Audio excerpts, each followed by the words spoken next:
Alors, écoutez, d'abord, merci pour votre introduction. Et bravo aussi pour le choix, je crois que c'est les étudiants qui l'ont fait, le choix de la fiction, qui me paraît une excellente initiative, parce que, alors qu'on a plus l'habitude de travailler sur le journalisme, l'information, etc., au Charisme et à l'IFP, il me paraît particulièrement intéressant que nous posions ces questions cruciales que vous abordez d'ailleurs dans l'introduction, c'est-à-dire comment la fiction façonne nos interprétations du monde, quel rôle elle joue dans la formulation, dans la circulation des questions politiques, économiques, culturelles, etc., et comment elle transforme nos représentations collectives. Je veux bien qu'on mette le PowerPoint. Et pourquoi c'est crucial pour qui s'intéresse aux médias ?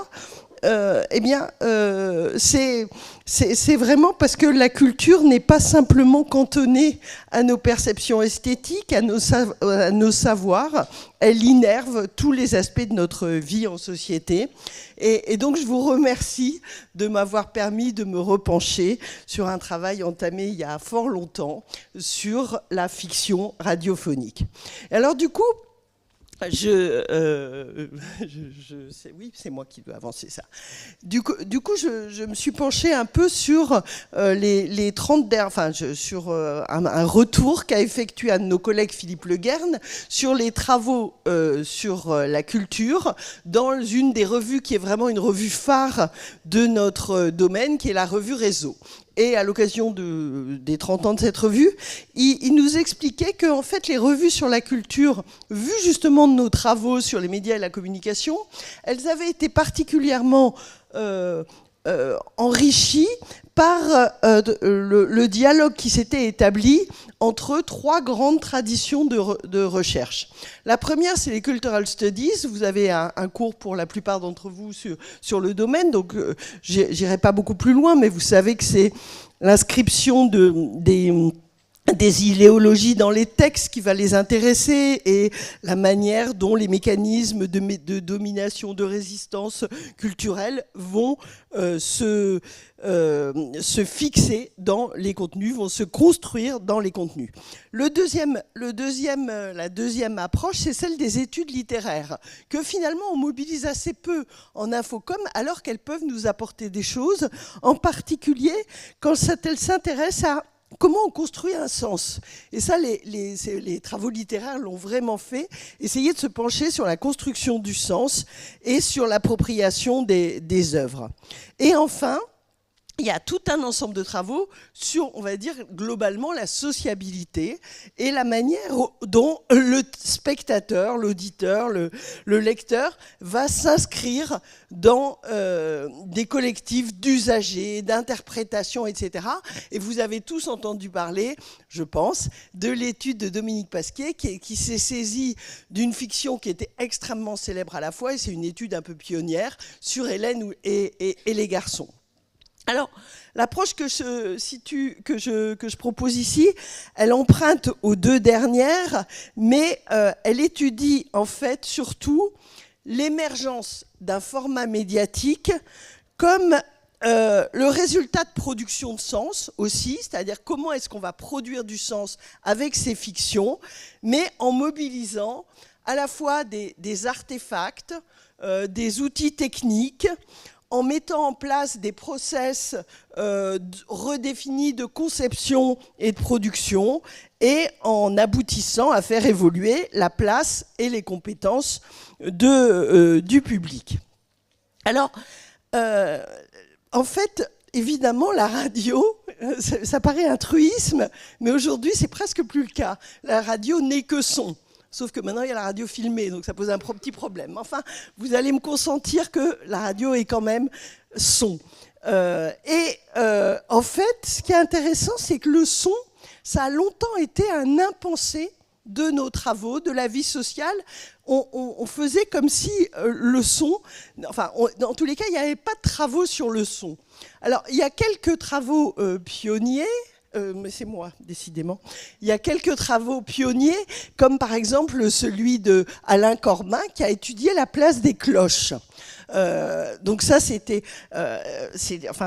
travaux étaient intéressants, mais ce qui le passionnait, c'était surtout les passions politiques qui se déployaient autour de ces carillons. Il étudie la période moderne et le 19e siècle, mais en fait, les cloches, les carillons, ça continue à être un objet de passion politique. Peut-être certains d'entre vous l'ont rencontré, qui suscite des conflits, je pense à celui de mon village corse, extrêmement violents et brutaux. Donc, cette question, c'était vraiment très intéressant d'étudier comment le son des cloches faisait naître des litiges des autorités publiques avec une grammaire propre, une fonction signalétique, etc. D'ailleurs, il s'est aussi intéressé au passage au silence et étudier le son. Et ça, c'est important parce qu'on fait comme si c'était encore le non-dit du non-dit. Eh bien, le silence, c'est aussi un élément important. Mais finalement, il y a vraiment très... Donc là, c'était quand même l'aspect politique. Et le rôle du son, son interprétation, était très peu étudié. Alors que ce n'est pas du tout le cas pour l'image. Très vite, dans le cas de l'image, on va se pencher sur la culture visuelle, la construction d'une culture visuelle, sur l'acculturation à l'image, et on va essayer de comprendre le sens perçu d'une œuvre. Et je pense en particulier aux travaux magnifiques de Michael Baxandall, qui étudie un tableau de Piero della Francesca, un tableau évidemment religieux à l'époque, et qui va vraiment faire tout le travail de restitution des médiations qui faisaient que les gens de l'époque projetaient et interprétaient, lisaient, comprenaient le sens du tableau, parce qu'ils décryptaient les conventions, les formations, les raisonnements déductifs, parce qu'ils avaient les sermons à leur service, ils avaient les gestes des prédicateurs, etc. Et ça leur faisait interpréter l'image, justement. Et donc, il y a tout un travail comme ça d'analyse pour essayer de comprendre comment un contenu reçu, l'image, va être décrypté, compris, et il restitue donc l'œil du Quattrocento en restituant les médiations. Mais donc ça montre bien que pour l'image, il paraît évident qu'il n'y a pas une objectivité de l'image. Quand on regarde ce tableau, il ne nous parle plus du tout de la même façon, parce que nous n'avons plus la même culture religieuse approfondie pour la plupart d'entre nous, et donc les conventions ne sont plus présentes, on ne sait plus que le pigment bleu coûtait horriblement cher et signifiait la richesse du donateur du tableau, etc., etc. Donc on a perdu cette lecture-là, mais donc on est bien conscient des médiations qui nous la font s'interpréter. Et lui, le son, eh ben, pas du tout. Il a été longtemps considéré comme une espèce de chose ahistorique, comme si le son avait toujours eu la même perception, la même réception, la même signification. Et alors, depuis quelques années, ça change un peu, et il y a les sound studies, dont Jonathan Stern est un des pionniers. Et par exemple, il va y avoir des travaux qui vont essayer de restituer quel était l'univers sonore des Anglais du temps de Shakespeare. Donc on essaye de... Et c'est pas juste pour savoir quels étaient les bruits, c'est vraiment parce que ça permet d'accéder à ce qu'ils ressentaient, à ce qu'ils vivaient, à ce qu'ils éprouvaient, etc. Donc on est vraiment au cœur des préoccupations sociales et historiques. Et donc, alors les sound studies, elles sont intéressantes à un double titre, parce que non seulement elles vont essayer de reconstituer la temporalité du son, sortir de l'idée que les sons d'aujourd'hui, on les reçoit comme les sons d'hier. Non, la cloche de mon village d'aujourd'hui, c'est pas la même. Et je ne la vis pas de la même façon que ce que vivaient au XIXe siècle les gens qui habitaient dans ce même village. Et elle ne signifie pas la même chose, je ne sais pas l'interpréter de la même façon, etc. Donc, en fait, c'est une approche qui est un peu constructiviste du son, qui dénaturalise l'ouïe. Donc ça, c'est le premier point, c'est dénaturaliser la historicité et la localité des sons. Et le deuxième, c'est aussi, on va restituer le fait que ces sons, ils passent par des médiateurs, des objets techniques, et les technologies vont jouer un rôle très important dans, justement, la perception des sons. Mes cloches, si elles sont différentes, c'est aussi parce qu'aujourd'hui, elles sont plus sonnées par un sonneur, mais elles deviennent électriques. Et l'électricité, ça transforme à la fois le son émis, objet, enfin le son en mégahertz, mais ça transforme aussi la signification et ce que ça me dit sur l'état du collectif villageois. Alors, en radio, c'était pareil. Pourtant, la radio n'a longtemps été que son, mais on ne s'intéressait pas finalement on s'intéressait au contenu comme une production culturelle, et on traitait le contenu radiophonique un peu comme un texte. Voilà, comme si, d'ailleurs on l'a tous, enfin tous, pas vous, mais dans nos travaux, très souvent, on analyse la radio en tant que texte qu'il faut décrypter, en oubliant que ce n'est pas qu'un texte, mais c'est aussi une version sonore. Et donc, dans ces travaux-là, on restitue en quelque sorte une capacité d'agir, une agency aux outils techniques. En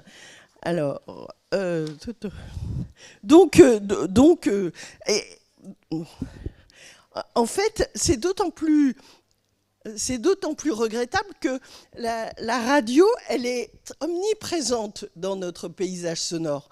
Elle est omniprésente parce que, et c'est pas trop votre cas, chaque fois en début de cours, très souvent je demande aux étudiants qui écoute la radio, et c'est la Bérésina, il n'y en a quasiment pas. Mais d'abord, vous l'écoutez parce que vous l'écoutez à travers les podcasts, pour un certain nombre d'entre vous. Et puis, vous allez vieillir. En vieillissant, vous l'êtes peut-être, si ça continue, vous l'écouterez davantage. Parce que encore aujourd'hui, il y a, pour 7 Français sur 10, c'est quand même une présence, pas tout à fait 3 heures par jour, mais 2h45 par jour. Donc ça veut dire, d'ailleurs vous l'écoutez quand vous allez dans les supermarchés, vous l'écoutez en voiture, vous l'écoutez probablement sans même le... Donc c'est une présence sonore qui est forte. Mais c'est pas pour ça que la radio, elle est cruciale, pas seulement pour ça qu'elle est cruciale dans notre paysage sonore, c'est aussi une question d'acculturation. En fait, aujourd'hui, même... vous qui ne l'écoutez plus ou dites ne plus l'écouter, eh bien, nous partageons tous la capacité d'interpréter, de comprendre, de décrypter les signaux sonores d'une émission de radio, d'un reportage, etc. D'ailleurs, la télévision s'en est saisie, mais sans avoir besoin d'explications, de décors, de circonstances. Et donc, mon hypothèse, c'est que, on peut dire que les bruits du monde, le bruit des activités humaines, nous parvient à travers la médiation de la radio. Et c'est d'abord à travers elle qu'ils nous sont parvenus, puisque je veux revenir au tout début de la radio, aux années 20, où commencent à naître ce qu'on va appeler les stations, les émissions de radio. Et très vite, la fiction s'en empare. C'est-à-dire, c'est toujours difficile de fixer des premières, mais en gros, on sait que quasiment dès la création, je mets plein de guillemets, de la première station, il y a une pièce de théâtre, c'est une pièce de théâtre religieuse d'ailleurs, qui est radiodiffusée par Radiola très très tôt. Il y a sûrement eu même avant d'autres fictions radiophoniques, mais on n'a pas de traces. Donc, en fait, ce qui m'intéresse, c'est ce que j'ai appelé donc la radiomorphose. Parce que comment la radio va-t-elle se saisir de la fiction pour en faire un contenu radiophonique? Alors, à l'époque, on ne parle pas de fiction, d'ailleurs. Le mot est anachronique, mais je continuerai à l'employer malgré ça. Et donc comment la radio s'en saisit? De même que pour les informations, elle est allée piocher dans la presse, et elle a commencé par lire des articles de journaux. Pour la radio, elle va faire pareil, c'est-à-dire qu'elle va se saisir évidemment du théâtre, mais pas seulement du théâtre. Elle va se saisir aussi évidemment du roman. elle va se saisir du cinéma, et ça c'est plus surprenant. Il y a même, pas en France, mais il y a même des pays où on fait rejouer des scènes d'un film dans un studio pour évoquer le film. En France, ce qu'on fait, on diffuse, j'en ai pas trouvé beaucoup de traces malheureusement, mais on diffuse la bande-son d'un film, donc sans images, mais le cinéma des années 30 français, il est très très bavard, donc bon, mais on ne sait pas ce que ça produit, ça n'a pas dû avoir grand succès parce qu'il n'y en a pas eu beaucoup, mais donc on se nourrit, la radio va se nourrir du roman, du cinéma, évidemment de la musique, mais parfois même de la peinture, c'est-à-dire que alors ça fait écho à un poème de Rimbaud, Les Voyelles, mais c'est l'idée de coloriser la vision. Donc il y a ces sources, principalement théâtrales, mais il y a ces sources qui vont fabriquer une espèce de métissage de formes, de métiers, de techniques, aboutissant à ce que j'ai appelé la radiomorphose, c'est-à-dire la transformation de contenus extérieurs pour en faire un élément du nouveau média, mais en modifiant à la fois évidemment le nouveau média, mais aussi en ayant des répercussions sur le média auquel il emprunte.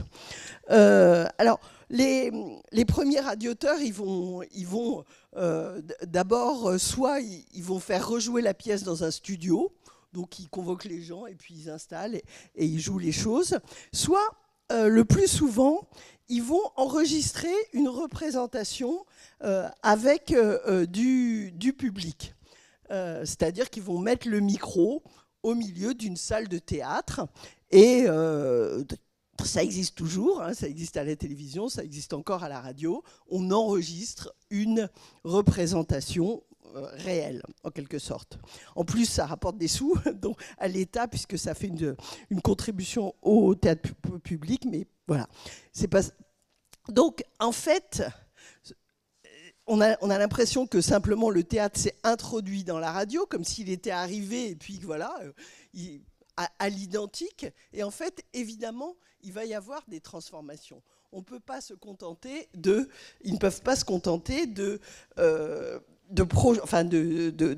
transcrire, de reproduire la représentation réelle, comme si de rien n'était. Alors évidemment, il y a des tas de choses qui sont communes. Le texte va être le même, la mise en scène, la salle avec public qu'on va enregistrer vont être la même, et pourtant, l'expérience vécue va être différente, et le contenu n'est pas non plus le même.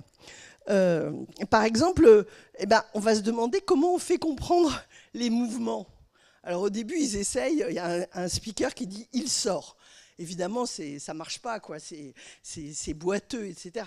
Donc, ils vont essayer de jouer sur la stéréophonie des micros pour faire comprendre l'éloignement.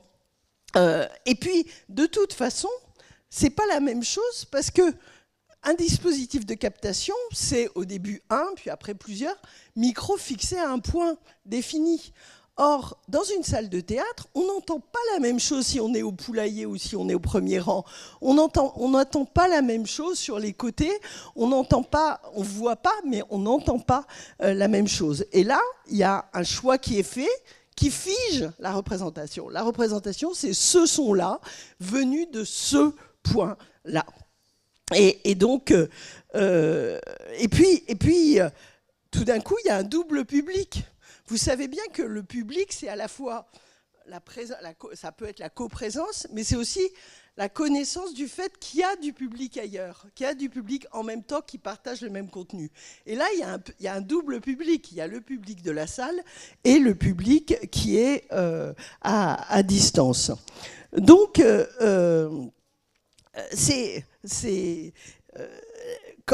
donc, et puis, oui, enfin bon, j'avance parce que je vois le temps passer. En fait, je voulais vous montrer. Non, je passe, j'ai pas le temps. Oui, non. En fait, ces points de passage qui en quelque sorte perturbent la simple retransmission du théâtre à la radio font que l'expérience, par exemple, elle n'est pas appréciée. Les auditeurs n'aiment pas tellement cette projection parce qu'on n'entend pas bien, les sons se mélangent, etc. Cette reproduction d'un spectacle est relativement peu appréciée. Et donc, il y a un certain nombre d'acteurs qui vont considérer qu'il faut travailler autrement le passage de la fiction à la radiodiffusion et qu'il faut rechercher, comme le disait le poète et homme de radio Jean Tardieu, il faut chercher une esthétique radiophonique spécifique. Et ce qui est intéressant d'ailleurs, c'est que du coup, on va lancer des concours d'art radiophonique. Et ça, tout de suite, c'est-à-dire dès les années 20, les premières émissions, paf, on se dit, tiens, il faut écrire pour la radio. Il faut... Et du coup, d'ailleurs, ce que je trouve intéressant, c'est que ceux qui vont être marquants, un peu les auteurs marquants de ces pièces de radiodiffusion, c'est pas d'abord des auteurs littéraires. Évidemment, Valérie ou Gilles ou Bernanos vont beaucoup écrire sur la radio, mais ceux qui vont écrire sur la radio, mais ceux qui vont écrire pour la radio, ceux qui vont à ce moment-là être notables, c'est des gens qui ont un profil très particulier. Le premier, sur lequel je reviendrai, c'est Gabriel Germinet. En fait, c'est un ingénieur, il travaille chez Renault, il a créé une boîte dans la climatisation, il est ergonome, il donne des cours, etc. Et il a une activité et il va répondre au premier concours français sur une pièce pour la radio. Le deuxième, vous le voyez, il donne dans la psychanalyse, il est administrateur, donc c'est un gestionnaire, mais en même temps, il fait plein de publicités au point qu'on le surnomme l'annonce faite à Paris. Bon. Le troisième, c'est un journaliste qui se prend de passion pour les vitraux, qui va devenir maître verrier et qui va aussi écrire beaucoup pour la radio, etc., etc. Pourquoi je m'arrête sur ces personnalités ? Parce que c'est des innovateurs et c'est un profil particulier et je pense au travail qu'on est en train de faire avec Gercio da Silva sur le métavers, c'est un profil particulier de gens qui sont à cheval, ces gens-là qui vont innover, qui vont réfléchir, qui vont proposer des nouveaux formats, etc. C'est pas des gens qui sont inscrits dans une filière, c'est des gens qui traversent des mondes et ils vont réfléchir, poser des questions, fixer des règles, etc. sur ce que c'est qu'une voix radiogénique, sur la place du bruit, etc., etc. Alors, bien sûr, la question centrale qu'il se pose, c'est la question du réel et de la fiction. Quels sont les rapports entre réel et fiction ? Je pense que toute la journée, et c'est comme ça que vous l'avez défini, toute la journée, elle est autour de ça. Donc, je vais pas y revenir plus avant, mais je voudrais juste rappeler 3 petits points en préalable. C'est que, d'abord, les sciences humaines et sociales, les SHS, elles se sont complètement nourries de la fiction. C'est-à-dire que la fiction est considérée au XIXe siècle, comme ça a été montré par exemple par Judith Lioncan, la fiction, elle est considérée comme étant une interprétation pas une interprétation, comme rendant compte de la réalité. Les œuvres, par exemple, elle a analysé les courriers des lecteurs de Balzac, et pour les lecteurs de Balzac, ce qui est raconté dans le roman, c'est la vérité sociale, c'est des interrogations sur le monde social, politique, etc. Donc, déjà, il y a évidemment une relation forte entre le fait littéraire et le fait social, parce que le fait littéraire, il contribue à interpréter, et ça perdure, à éclairer le monde social. Le deuxième, mais ça passera encore plus vite, c'est le fait que, et on le sait depuis Aristote, le réel, la fiction se nourrit du réel. Et puis, le troisième point qui est important aussi, c'est que la fiction, elle va venir conformer la réalité. C'est-à-dire que la fiction, elle aura aussi, en retour, un effet sur la réalité. Et donc, en continuité avec ces préalables, ce qu'on observe, c'est que l'art radiophonique, là, c'est démarrage, mais jusqu'à aujourd'hui, l'art radiophonique, il va chercher à rendre compte du monde. C'est le cas de tous les arts mécaniques, hein. Ce qu'on appelle les arts mécaniques, ça va être le phonographe, le cinéma, etc., qui passent par un dispositif mécanique. Eh bien, tous ces dispositifs mécaniques, ils vont essayer de rendre compte du réel. Alors, ceux qui la connaissent ont repéré l'affiche de gauche. Non, vous ne l'avez pas repéré. C'est une affiche pour Glidden, donc ça n'a strictement rien à voir, puisque c'est le site de rencontre pour les rencontres adultérines. Mais je trouve que leur slogan s'adapte très bien à ce que je vais dire. C'est parfois en restant fidèle que l'on se trompe le plus. Bon, en tout cas... ce qui me paraît, la question que ça pose, c'est justement cette demande de fidélité. Ce que nous explique un historien, Pepino Ortoleva, c'est que, en gros, on a demandé au son de reproduire un son original. Et c'était attendu du phonographe comme de la radio. Mais il y a une espèce d'équivoque derrière cette capacité à reproduire un son pur. Très vite pour la photo, mais même dès les débuts de la photo, hein, dès les premières photos, évidemment on veut qu'elle rende compte de ce qu'elle photographie, mais on lui consent une capacité interprétative. C'est-à-dire que les auteurs de l'époque apprécient qu'elle ajoute une interprétation artistique à cette reproduction de la réalité. Et c'est pas vrai pour l'enregistrement sonore, ce qui fait que Ortolev a dit on demande au son, enfin on prête au son une capacité canine, une capacité de larbin. Donc, alors, en fait, ça me paraît aller... Enfin, en tout cas, c'est ce qui explique pour lui que... Vous voyez que tout à l'heure, il y avait un livre qui s'appelait la radio 8e art. On a longtemps parlé de la radio comme art. Et c'est vrai que la capacité artistique de la radio, elle est pas éteinte, parce qu'il ne faut pas exagérer, mais ce n'est pas une voix qui se développe beaucoup. En gros... C'est pas là qu'on va aller chercher, sauf exception, en particulier chez Arte, mais c'est vraiment devenu très marginal le côté artistique de la radio. Et donc, en fait, la fidélité est impossible. En gros, la fidélité en matière sonore est totalement impossible. Donc, il a bien fallu essayer de... Elle est impossible parce que si vous enregistrez le bruit de la pluie, le bruit de la pluie, c'est pas la pluie. Ça n'existe pas, le bruit de la pluie. Ça dépend sur quoi elle tombe, ça dépend avec quelle vitesse, avec quelle force, ça dépend. Donc, en gros, aujourd'hui, quand on entend dans un film en off, enfin sans qu'on voit à l'image, ou quand on entend à la radio quelque chose qu'on interprète comme le bruit de la pluie, c'est un bruit de la pluie, c'est une convention qui fait qu'on repère que c'est la pluie. Mais si vous enregistrez, il pleut pas, si vous enregistrez la pluie ici ou là-bas, ça ne sera pas le même son, ça ne sera pas la même chose, etc. Donc la fidélité au son, la fidélité au réel, elle est absolument impossible. Et j'en veux pour preuve un des métiers qui a été créé par la radio, et qui existait un peu au théâtre, mais vraiment de façon très différente, qui est le bruiteur.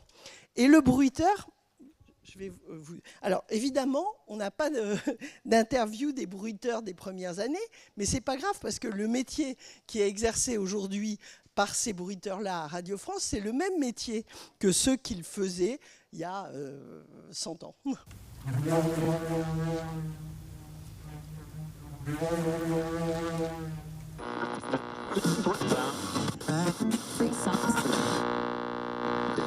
Radio France produit beaucoup de fiction, notamment France Culture et également France Inter. La spécificité du bruitage à la radio, c'est que le bruiteur est avec les comédiens pendant l'enregistrement, ce qui n'est pas le cas pour le cinéma, pour l'image, puisque c'est de la post-production. Évidemment, ça donne lieu à des situations un peu drôles. Je suis pas venue te voir. Je crois que t'étais mort. Pardonne-moi. Tu as disparu. comédien qui est en train de touiller son sucre dans son café, qui boit et repose sa tasse, s'il le fait d'une façon naturelle, comme dans la vie, il risque, entre guillemets, d'exploser le micro, parce que la vaisselle est très aiguë, et le choc va saturer. Donc, le bruiteur doit aussi veiller à tout ce genre de choses. Et c'est lié à des paramètres de radio très particuliers. Déjà, la radio, c'est en stéréo, donc il y a une droite, il y a une gauche et un centre. Et le bruiteur doit bruiter le comédien dans l'axe de sa voix. Ça ne m'intéresse pas de constituer une sonothèque dont je pourrais dire, bah, tiens, ce son-là, je ne vais pas le faire, je vais te le fournir. Non. Ça peut être intéressant de garder quelques sons très particuliers qui demandent, par exemple, beaucoup de travail, comme casser une grande vitre. C'est vrai qu'on peut le garder pour ne pas avoir à recommencer dans le studio. Voilà. Donc, vous voyez que le bruiteur, il ne se contente pas d'enregistrer des bruits, parce que sinon, effectivement, comme elle le dit, il suffirait d'avoir une phonothèque de bruit et d'aller piocher, surtout maintenant par ordinateur, en appuyant sur le bouton, bon alors vitre cassée c'est particulier, mais enfin en appuyant sur le bouton pluie. Et en fait, on voit bien pourquoi c'est pas le comédien qui touille son café, parce qu'après tout, il pourrait très bien, mais parce que le comédien, il ne donnerait pas un son perceptible. Et c'est le bruiteur qui va taper de la bonne façon sur la tasse. D'ailleurs, très souvent, quand vous remuez votre café, ça ne fait pas de bruit. Donc, il faut qu'il interprète quelle va être la convention que je vais mettre en place. Et ça, c'est le bruiteur qui sait le faire. Donc, on voit bien, et j'ai perdu. Oui. On voit bien que y a création. L'élément de bruit va rajouter de la création à l'œuvre qui est racontée. Et d'ailleurs, ils vont non seulement réfléchir à ces conventions, qui sont les conventions qu'aujourd'hui, on partage tous sans même le savoir. Ils vont même réfléchir à l'impact psychologique, en quelque sorte. Enfin, ils vont se demander, mais ces bruits, quelles images mentales ils font naître.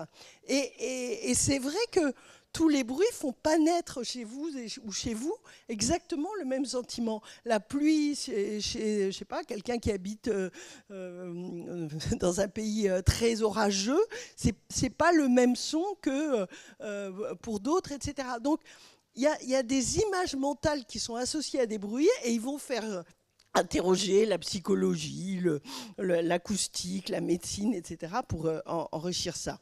Et donc, ce que je veux dire, c'est qu'il y a en quelque sorte, pour arriver à donner à voir du réel dans la fiction, eh bien, il faut inventer un nouveau langage. Alors,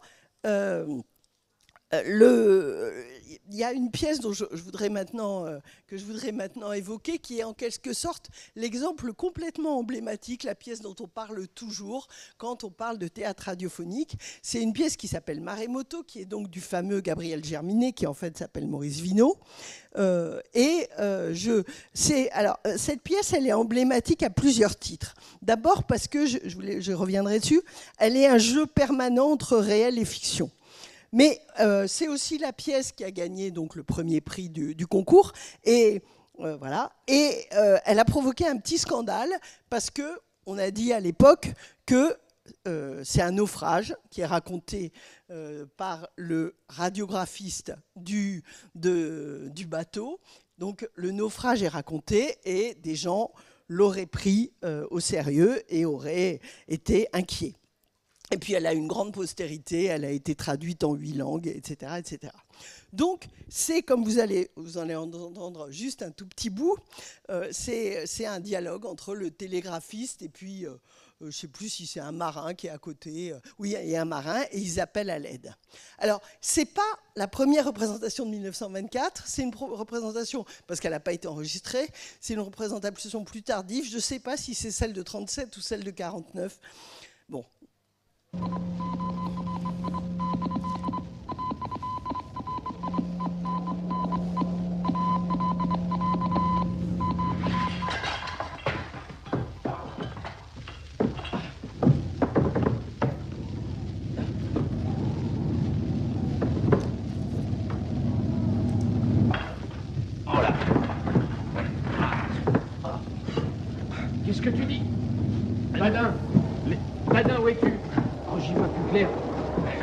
Je suis là.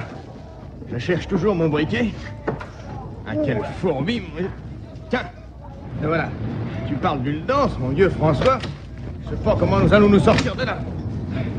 Comment se fait-il que la camoufle soit éteinte? Oh. Tu vois que tout craque, là, on dirait que ce sacré rafio va se désarticuler. Ah ouais, depuis 3 ans que je suis dessus, j'avais jamais vu ça. Tiens, là, tout ce sacré fourbi va nous dégringoler sur la tête. Ah, approchons-nous du poste, c'est encore là qu'on tiendra le mieux le coup. Ah, j'aime mieux voir clair. Là, tout était prêt pour les appels quand la lame s'est engouffrée. Ouais, t'es Maus pépère. Pourvu que les appareils soient pas bousillés.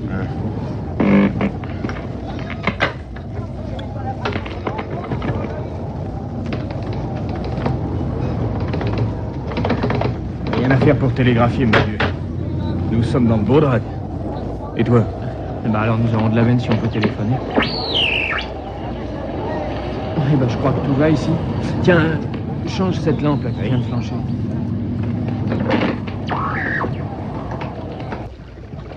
« 14 degrés, 35 minutes, 40 secondes de latitude Est. Au chronomètre du bord, il est exactement 20h, 6 minutes, 30 secondes. Nous nous couchons sur bâbord par suite d'une voie d'eau. Impossible de naviguer. Nous allons couler dans quelques minutes. Envoyez du... Bon, j'arrête. Vous voyez que c'est pas écrit comme un documentaire ou un reportage. C'est vraiment écrit comme si on avait saisi la vérité de la situation en direct. Mais en fait, et donc comme si l'auditeur attrapait au hasard des ondes les sons émis par un bateau. Sauf que l'auteur nous explique bien qu'il a mis des tas d'indices sur le fait que c'était pas possible. Alors, d'abord, il y a le fait qu'en 1924, les radiotélégraphistes, ils communiquent par morse et pas par voix. Mais enfin, ça, fallait le savoir. Et puis, alors, il dit, mais il y avait aussi des éléments clairs. Par exemple, je parlais de chaloupes, alors qu'on appelle ça des canots. Ou alors, je parlais d'écoutilles, alors qu'on aurait dû dire panneaux. Donc, vous voyez que c'était encore plus obscur. C'est-à-dire qu'il y avait des éléments qui, pour les marins, était impossible. Mais tout était fait pour que ce soit considéré comme possible. Et donc l'objectif de l'auteur était, de façon explicite, d'adresser des questions sur la perception de l'auditeur, sur l'ambiguïté des mots, sur la place des témoignages, etc. Et il fallait susciter des émotions qui étaient très fortes. Alors, ce qui est intéressant, c'est que dans Maremoto, le médium est en fait aussi au cœur du dispositif. En fait, je ne vous l'ai pas mis jusqu'à la fin, mais tout d'un coup, ça va être interrompu par un dialogue dans le studio, entre le directeur de la station et le speaker, qui vont parler à la manière du théâtre de Pirandello, qui vont parler de la scène qu'ils viennent de vivre. Mais donc, ce qu'on fabrique là, c'est une radio dans la radio, une radio spéculaire, réflexive et critique, qui prend la situation d'audition comme centrale. Ce qui est assez drôle, c'est que ça leur est retombé dans la figure, le médium. C'est-à-dire qu'ils veulent que le médium soit présent. Donc ils essaient de le rendre présent de multiples façons, en particulier en interrompant par le speaker. Mais ça leur est revenu dans la figure parce que, en fait, ils ont fait une répétition, c'est-à-dire que la veille du jour annoncé pour la diffusion de la pièce, ils l'ont diffusée. Sauf qu'une répétition sur les ondes, c'est pas une répétition, c'est une diffusion. Et donc, ça a entraîné une interdiction de la pièce, parce qu'il y a eu quelques personnes qui se sont émues de ce qu'elles avaient pensé assister à un vrai naufrage, qui en fait était une pièce de théâtre. Mais on voit bien que le médium qu'ils avaient oublié, finalement, est revenu, en boomerang. Donc, la fiction radiophonique, elle va beaucoup jouer sur cette présence-absence du médium. Donc, pour conclure, sur ce point-là, j'en ai d'autres, mais pour conclure sur ce point-là, Maremoto, comme les radiodramas d'hier et d'aujourd'hui, ils vont s'employer, comme le disait l'écrivain Rudolf Arnheim, à développer une conscience artistique, une conscience critique de l'oreille. C'est vraiment ça qu'ils sont en train d'opérer, construire cette conscience critique de l'oreille, et ils vont le faire en combinant des effets sonores, des jeux de dévoilement, etc. Il faudrait aussi ajouter des normes qui vont devenir les normes progressives. Il y aurait beaucoup de choses à dire sur, par exemple, qu'est-ce qui va être considéré progressivement comme une voix radiogénique, une voix adaptée à la radio, ou encore les perturbations introduites par le silence. Alors, comme il ne me reste pas beaucoup de temps, je vais juste dire un mot sur le public. Je ne vais pas rentrer. Donc, en fait, nos créateurs du début, là, ils voudraient aussi que l'oreille, justement, se développe. Et c'est pour ça qu'ils demandent à ce que l'auditeur, enfin, que les textes soient écrits pour des surauditifs, et sachons en faire des voyants, ce qui évidemment est un paradoxe quand on vous prive de l'image. Mais le mouvement qui m'intéresse, ou sur lequel je voudrais passer très vite, c'est qu'en fait, il va y avoir une espèce de double mouvement derrière ces productions radio, c'est-à-dire d'abord un mouvement collectif. Comme vous le savez, ou comme on vous l'a raconté, et comme l'a étudié très bien Hélène Martin, la longue histoire du spectacle vivant, ça a été une histoire qui a consisté à rendre le public passif. C'est-à-dire le public, on l'assied, il n'a pas le droit de parler, comme vous. Là, il n'est pas dans le noir, mais ça pourrait être ça. Et donc, le public, on l'a pacifié avec 2 S, on l'a pacifié progressivement, et en particulier au 19e siècle, ça y est, le public est enfin assis, et surtout, il ne parle pas, il est tout concentré dans une espèce de face-à-face entre lui et les autres. Il ne doit pas les entendre, il doit faire comme s'ils n'existaient pas. Et enfin, ils ne doivent pas se rendre présents à lui. Et là, évidemment, à la radio, on peut penser que cette famille qui est en train d'écouter une pièce de théâtre, probablement, elle parle, ne serait-ce que pour dire, parce qu'il y a tout le temps des perturbations, règle l'appareil ou des choses comme ça, mais tout d'un coup, on peut imaginer que la dimension collective revient présente. Mais en même temps, on a vraiment une opération d'individualisation qui commence là et qui, évidemment, aujourd'hui est omniprésente dans notre consommation de médias, c'est-à-dire une individualisation progressive. Au début de une individualisation progressive, parce que on voit bien que tous les arts mécaniques vont tenter de construire cette espèce de relation individuelle. Par exemple, le cinéma, c'est pas le cinéma, mais c'est pareil. C'est les penny arcades, ou là, une version en Allemagne, où en fait, ils sont tous en train de regarder la même image, mais ils la regardent chacun sur leur petit appareil. Donc il y a un mouvement d'individualisation de la consommation qui fait pendant à ce caractère collectif des pratiques. Et évidemment, ça n'a cessé de durer.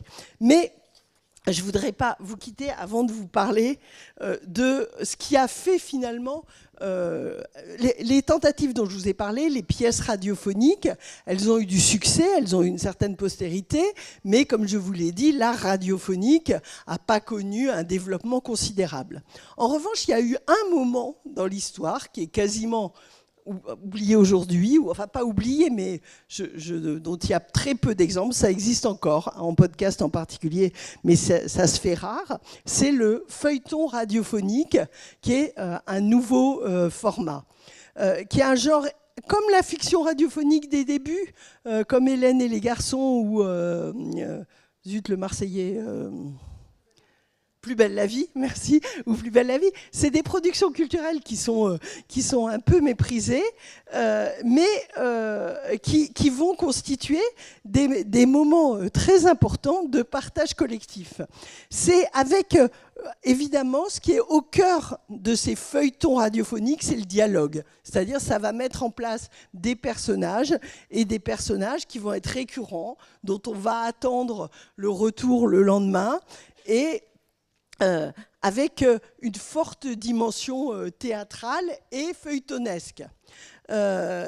C'est tout, évidemment, il n'y a qu'un dialogue. Il pourrait y avoir un narrateur qui vient interpréter, dire elle fait ça ou elle fait ça. Non, pas du tout. On est vraiment dans le pur dialogue avec... en fait, ces feuilletons, c'est des fenêtres sur la vie des personnes ordinaires. Et ça connaît un énorme succès. C'est-à-dire vraiment, en particulier dans les années 50, mais même dès les années 30, ces trucs ont énormément de succès. Il y en a, je ne vais pas vous les citer parce que j'ai plus de temps. Celui qui est très très célèbre, c'est La famille du raton, qui est sur Radio Cité avant la guerre et sur Radio Luxembourg après la guerre, qui est une véritable institution. Et c'est quoi ? C'est exact... Enfin, je ne connais pas assez Plus belle la vie, mais c'est une famille qui se rencontre de façon récurrente, qui a des problèmes, qui discute de l'actualité, qui discute du métro, etc., etc. Donc c'est vraiment le modèle des séries familiales. Et il y en a d'autres, comme par exemple Signé Furax, qui a duré pendant, là c'est dans les années 50, qui a duré 5 années, avec 200 épisodes par an, avec, alors là c'est pas des personnes ordinaires, c'est 2 détectives qui luttent contre le génie du mal, mais c'est un tel succès qu'on dit qu'en 56, Guy Mollet, quand il annonce la démission de son gouvernement, il dit « Ah mais je vous quitte !»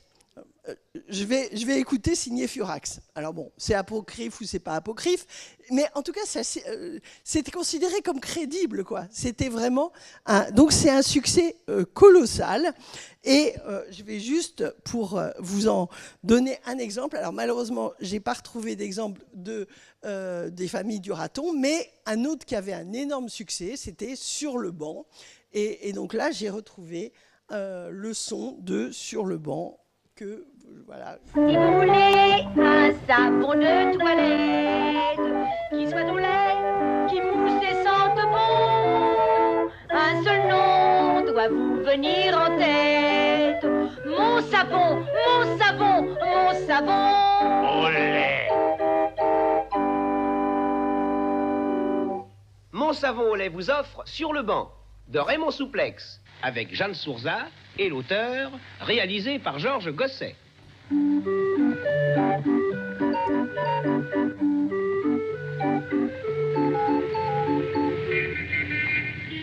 Bonjour Germaine. Bonjour. T'en fais une tête, qu'est-ce que t'as l'air retourné? Ah, tu serais dans le même état si tu saurais ce qui va nous arriver. Et qu'est-ce qui va nous arriver? Ah, on a eu pas mal de coups durs dans notre vie. Mais jamais une catastrophe pareille comme celle qui va nous tomber. Ah bah tu me fais peur, toi, quoi. Je sors de chez la Cassagne. J'avais été chercher mon litre de Beaujolais. Il y avait 2 terrassiers qui discutaient le coup en buvant au comptoir. Oh, bon, bah, je comprends, ils ont discuté politique et t'as été influencé parce qu'ils étaient pessimistes. Mais non, c'était pas des pessimistes, c'était des terrassiers que je te dis. Ah bah l'un n'empêche pas l'autre, on peut être terrassier et pessimiste. Oh, moi je sais pas s'ils avaient 2 métiers. Je sais seulement qu'ils ont causé de leur métier de terrassier. Ah bah, c'est normal que des terrassiers causent de terrassement. Oui, mais tu sais pas quel terrassement qu'ils vont faire. Non? Ils vont démolir le banc. C'est pas possible, voyons. C'est exactement ce que j'ai dit au grand gris. Au grand gris? Le plus grand des 2 terrassiers, il avait un costume gris. Ah bon? Alors le grand gris, il a dit à la Cassagne, tantôt avec mon copain, on va venir démolir le banc qui est là, en face de votre bistrot. C'est là que t'as dit c'est pas possible, voyons. Oui. Alors le grand gris m'a demandé, à cause que ce serait pas possible, ma petite dame. Et tu lui as répondu quoi? J'ai dit, à cause que c'est pas possible que vous démoliriez notre banc, voyons. Ah, c'est ce que j'aurais répondu. Je te passe tout ce que j'y ai expliqué pour y faire comprendre que notre banc, c'était pas un banc ordinaire. Il a compris? Oui. Il m'a dit, mais je comprends, ma petite dame, ce banc-là représente pour vous, comme qui dirait, un monument historique personnel. Ah oui, au fond, c'est un peu ça. Bon. Alors moi, je lui ai demandé pourquoi que lui et son copain, ils voulaient démolir notre banc à nous. Alors qu'il y en a des centaines d'autres dans Paris qui demandent pas mieux que de se laisser démolir sans rien dire. Ah ben sûrement, ça. M'a répondu ma petite dame, nous 266. Nous 266. Oui, le nom du copain, là, qui était avec lui, c'est Narcisse. Mais le grand en gris, il l'appelle 66. Ah bon. Ma petite dame, nous 266, on choisit notre savon, mon savon au lait, soit au bouquet, soit à la lavande, mais notre boulot, on le choisit pas. On fait ce que notre patron nous commande. Ah ben évidemment, t'as demandé au grand. Alors bon, vous voyez à la fois la présence de la publicité. Alors théoriquement, elle était au début ou à la fin, mais là vous avez vu qu'ils en avaient profité pour glisser un peu de savon au milieu du dialogue. Le deuxième, c'est... Bon, j'ai dit que c'était des personnages réalistes. On voit bien à quel point c'est un réalisme qui est limité, avec un caractère un peu inconventionnel des personnages, mais qui est tout sauf transgressif. C'est-à-dire qu'on est quand même vraiment dans une acception très conventionnelle de ces personnages-là. Et ce qui est absolument frappant, c'est aussi le langage. C'est-à-dire qu'on a à la fois un langage qui est assez châtié, vous ne l'avez pas beaucoup entendu, lui, mais lui, il a un niveau de vocabulaire qui est très élevé, même s'il parle de façon gouailleuse à la parisienne. Et elle fait volontairement beaucoup de fautes de français, mais elle a quand même un niveau de vocabulaire qui est supérieur à celui de ses fautes de français. Donc bon, ça c'est amusant, mais... Alors l'humour, après, c'est la chose la plus difficile à fixer. On ne trouve pas ça forcément très drôle, si ce n'est au 3e degré, mais ça avait un énorme succès et c'était considéré comme vraiment un divertissement réel. Et puis ça crée des habitudes d'écoute pour s'attacher